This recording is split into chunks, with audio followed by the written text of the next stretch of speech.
sugar is evil. No, wait, fruit sugar is natural, so it must be good for you. We've all seen the headlines, right? It's really confusing trying to figure out what to believe. Well, today we're going to cut through all that noise. We're investigating one specific type of sugar that's at the heart of a massive scientific debate: fructose. Let's dive in. So first, let's just get a sense of the scale here. According to the World Health Organization, in just the last 30 years, our global consumption of added sugars has skyrocketed by more than 40%. That is a massive shift in how the entire world eats. But here's the real question, isn't it? Is sugar just one big bad thing, or is there a specific culprit we should be paying way more attention to? Well, the research suggests the story is a lot more complex than that. And that huge jump we just saw, it's not just about us having a sweet tooth. This has become a major public health issue, one that's helping to drive the global rise in obesity and all the chronic diseases that come with it. And as it turns out, a huge chunk of those added sugars comes from one specific molecule. So today, we're putting our main character under the microscope: fructose. So what even is fructose? And what makes it so different from its more famous cousin, glucose?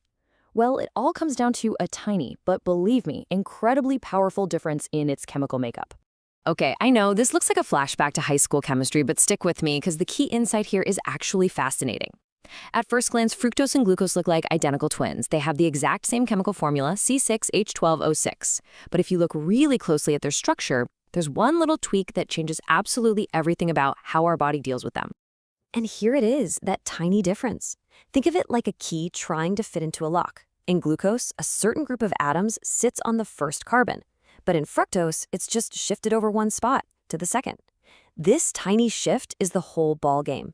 It means fructose is like a different key that fits a completely different lock in our body, sending it down a totally unique metabolic road. So where do we actually find this stuff? Well, fructose is what makes fruit sweet, which is perfectly fine when you eat the whole fruit with all its fiber.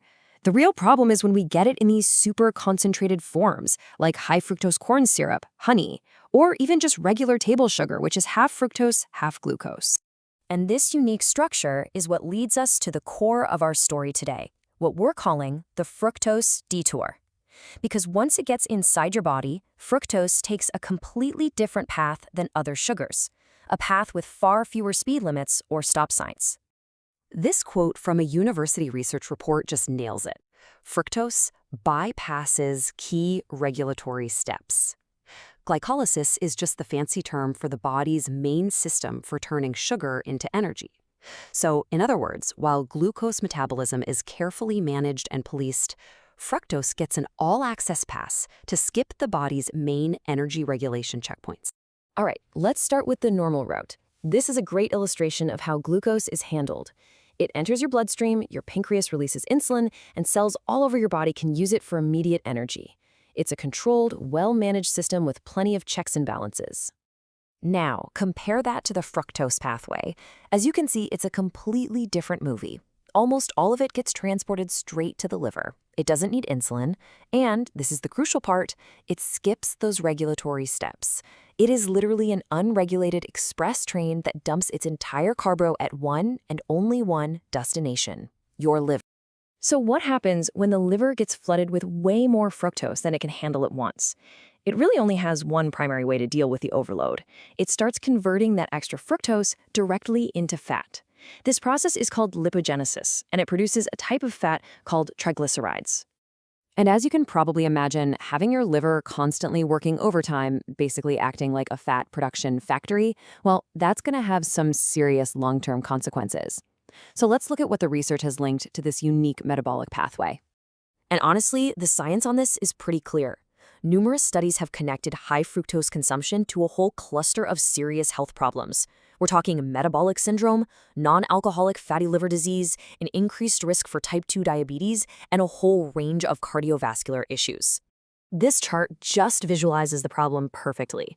University studies confirm that high intake of fructose-containing sugars is associated with elevated triglycerides, that's the fat being made in the liver, and increased fasting blood glucose. Both of these are major red flags for heart disease.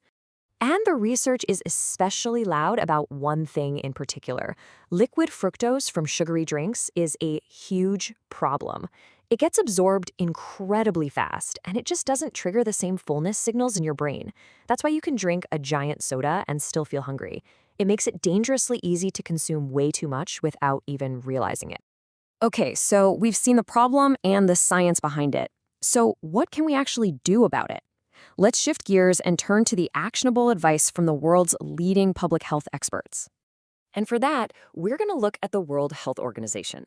The WHO has identified this excessive sugar problem as a critical public health issue, and they've developed some very clear evidence-based recommendations for every single one of us. Now, the WHO uses a specific term here, free sugars, and this is really important. It doesn't just mean the obvious sugar added to soda and candy. It also includes the sugars that are naturally there in honey, syrups, and even 100% fruit juice. And of course, fructose is a major part of all of these. Their guideline is beautifully simple. The WHO strongly recommends cutting your daily intake of these free sugars to less than 10% of your total daily calories. For an average adult, that's around 50 grams, or about 12 teaspoons. And they also add that if you can get that down even further to below 5%, that's about 6 teaspoons, you'll get even more health benefits.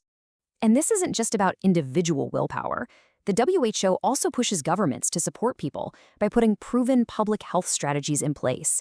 Things like making food labels way clearer, running public education campaigns, and even taxing sugary drinks to help drive down consumption. So let's wrap this all up. What are the key takeaways? Number 1, fructose is metabolized in a completely unique way. Number 2, it takes that unregulated express lane to the liver, where the excess gets turned into fat. Number 3, this whole process is strongly linked to major health risks. And 4, the most important one for you, the global guidance is to keep those free sugars under 10% and ideally under 5% of your daily calories. So we'll just leave you with this question.